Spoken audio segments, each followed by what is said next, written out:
throughout the season and then kind of during free agency and stuff, we always do power rankings just as like a reference point for life in the NFL, where teams land, right? Mm-hmm.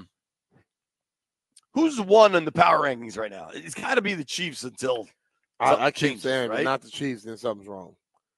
Well, they had a thing the other day we did with the rosters, and the 49ers had the best roster. The 49ers have the best 1 to 53, but the Chiefs have the best maybe 2, but definitely 1. Hey, and normally those Chiefs might have the best 3. The 2 that they have make you win. The Chiefs have the best 3 players at the most important position.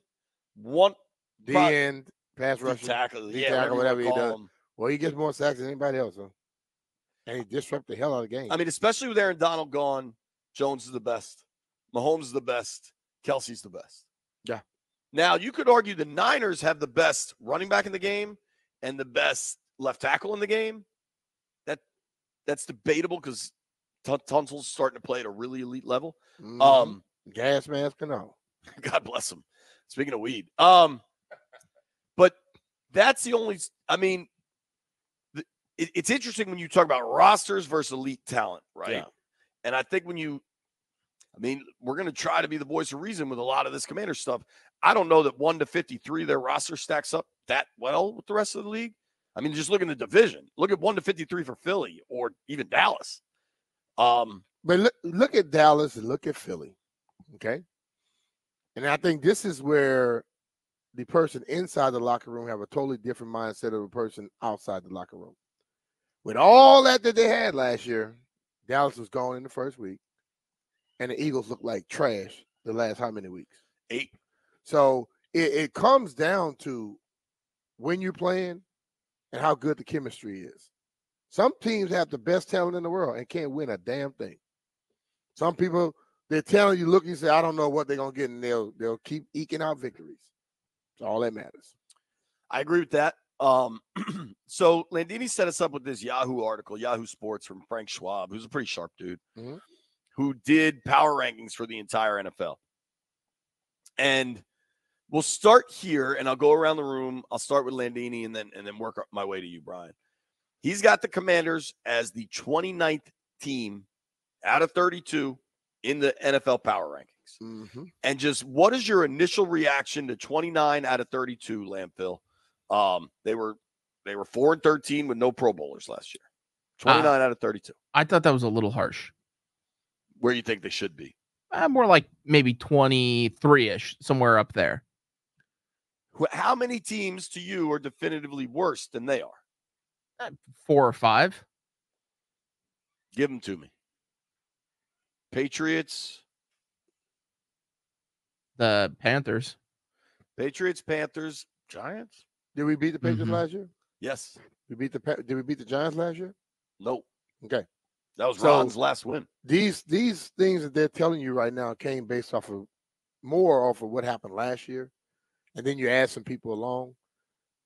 The Giants beat us twice, didn't they? They lost to Tommy DeVito. How the hell are we going to sit here and say that we're better than the Giants? We may end up being, but at this present moment right now, I don't think anybody can truly fix your mouth to say that. Jeffrey, are you mad at 29 out of 32? I'm guessing you are.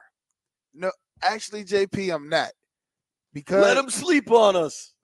You know it. Let them let them sleep.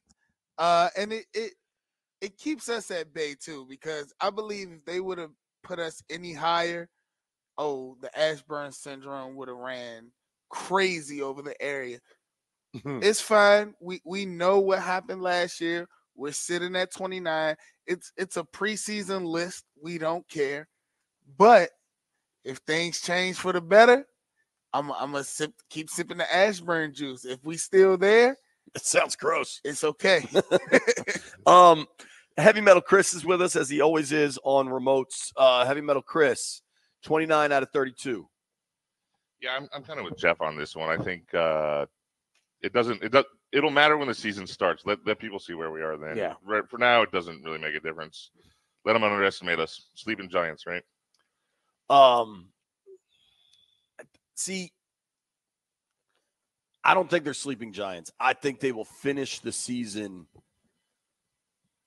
I really like what this author did because it's not just like a hot take, like, oh, if Jaden Daniels is good, they can vault to the top 5. Like, no, they probably can't. It's going to take some time. No, not this season. But they asked a series of questions here. He went through the offseason, and the first line of this says the Commanders had a strong offseason. 4 top 53 picks. Remember the trade out of 36 to get 50 and 53, which I thought was really smart because it's a volume play. I think you've got an immediate contributor in Sammer still. I don't know what they've got in Johnny Newton until I see him on the field without a boot. But they think he's in good shape for that. Ben Sennett, I think right now is your tight end 3. Armstrong's a starter. Luvu's a starter. Biadish is a starter. Allegretti looks like a starter. Wagner looks like a game changer. Chin impressed me in camp. We'll see when they have pads on if he can run deep. Honestly, of the guys they've lost, Gibson, Curl, Samuel, Fuller, Leno, I think for a fantasy perspective, Samuel could have a monster season in Buffalo. Kendall's a good player, but they weren't going to pay him. A contending team like Miami is willing to pay Kendall. AG and Curl, I think, were good players. I think they can withstand both of those. Yeah. Here's the biggest question I really think, B. Quarterback is what everyone is going to gravitate towards. Yeah. And whatever Jaden becomes. But they asked this question, the burning question. Can Dan Quinn fix this Commanders defense? Quinn, and I'm reading now from the article. Quinn has led some tremendous defenses and should add value right away on that side of the ball. The Commanders need help. They allowed a 105.7 passer rating last season. Not good. Worst mark in the NFL. The biggest question for this organization, because if Jaden hits offensively, they could be right there. Their defense was god-awful, and we don't focus on that whatsoever. They had a dude who had never been higher than an assistant defensive backs coach take over the DBs, and it completely fell apart. Yeah. A guy without a significant track record. Commanders' defense last year was god-awful. Lest anyone forget, it was 27-3 at home at halftime against the Bears. Yeah. And DJ Moore went for about 250 in the first half with 3 touchdowns. They ranked 32nd in points allowed, 32nd in yards allowed. I can give you more stats, but if you're dead last in points allowed and yards allowed, like, I don't think we need any more stats. Yeah. Dan Quinn has a reputation, pretty well earned, I would say. If you go back to those Seattle teams, is he called the fixer? Certainly in Dallas as the DC there, they had a good defense. His Atlanta defenses, ironically, when he was head coach, weren't that great, but the offense was so good. Can Dan Quinn fix this group? I think Dan Quinn and crew can fix this group. I think individually, every position will be getting a little better coaching than they were getting prior.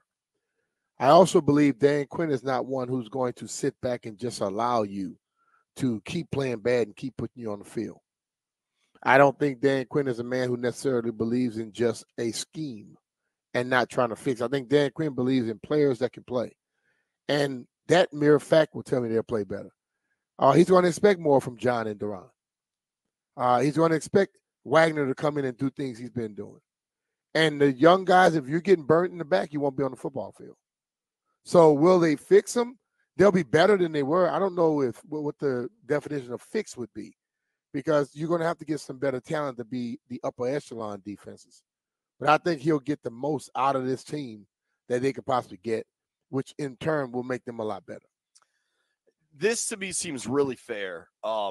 Just because I'm reading from the article now, just because the Commanders made strong hires at GM and head coach and drafted an exciting quarterback, that doesn't mean it will work, especially right away. Yeah. The offensive line might be a liability, and the Commanders lack a difference-making edge rusher, and the secondary is also questionable.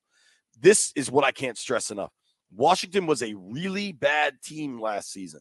31st in DVOA, 31st in net yards per play differential, among 2 telling advanced stats. And even a big improvement might not get them to 500.